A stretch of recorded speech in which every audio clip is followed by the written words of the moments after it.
in, smell the roses for a little bit, and then move on. Yeah. Because once I had my first loss, I took winning for granted because it was just a habit. I was always winning, always winning, always winning. So now I have to, like, when you win, when you do something amazing, like I did in Atlanta, like I did in Melbourne, just chill, smell the roses, and then move forward. When you entered the 5th round against Kelvin, you said, I'm ready to die. I looked at him, and I remember, I call it Ese Diablo. He was looking at me, and he just had this, like, look, and he's just swinging his hands. And I said, you're not going to beat me. I'm prepared to die. And I meant that, man. I swear to God on my life, I meant that. I'm even getting goosebumps. See that? I'm getting goosebumps too. Like, I meant that shit because I was like, look, ooh. And I signed my death warrant right there. I was like, look, if this is how I die, this is how I die. But you see me, I was trying to get him. I was trying to kill him. I knew, because for me, if I'm ready to die, I'm ready to kill.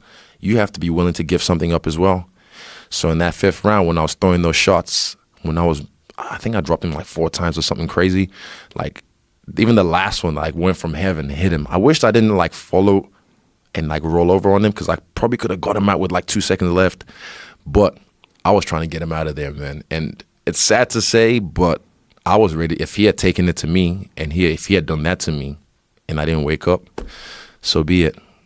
Well, that was evident in the way you fought because you didn't, it was a close fight, but it looked like you were ahead on the judges, but you didn't take, any break at all. You threw yourself into the fire instead of being cautious, and I told that to Dana. Dana and I were talking about that fight, and he was talking about how hyped he is for Whitaker. They tried to get me to fly to Australia. I love you, bro, but I'm not doing that. Don't do it. Even me like right now, I've canceled a lot of my trips because also, my knee, but also just FOMO, being away from the gym. Like, you feel it after a while, especially at this level. Like, after the fight, because you can see the target on your back, people smile in your face, Oh, yeah. And then, yeah, I know what's up. I'm not stupid. I've seen a lot of people in this game rise and fall 100% all the time. So I want to get back to doing what I do best. Dana and I have these conversations sometimes. We get hyped up and talk on the phone, and we were talking about that fight. And I said, do you know what he said? You literally said it. Yeah, I have it on my, as a highlight I made by myself.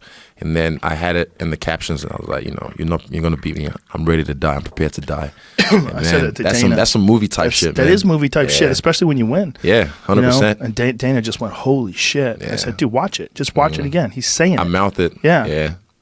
With it was my intense. big lip. That was a hell of a fight, man. That was a hell of a fight. Yeah, I don't want to have much like those. But you have to get that. Because after that fight, even like probably about 2 minutes after, I was like, I can go another 2 rounds. I felt it. I was like, this is like the 3rd wind. Wow. Like, oh, shit. And I'm not just saying this to like gas you up. I'm saying, like, I was like, I can go another 2 rounds. And you can see it. Like, I felt fresh, man. That was my second 5-round fight. When I fought this time last year against, what's his name? July last year, Brad Tavares, 5th round, I was just having fun. I didn't even I wouldn't say I took my foot off the pedal, but I was having fun with it. And this fight, like I said, 5th round, I was ready. And I said that for the Romero fight and Whitaker fight. I said, look how he looked in the 5th round. He's got gas. Don't get me wrong. He can crack. Same thing with Romero. But Romero and him, they don't have the same kind of spice as I do. When I'm in the trenches.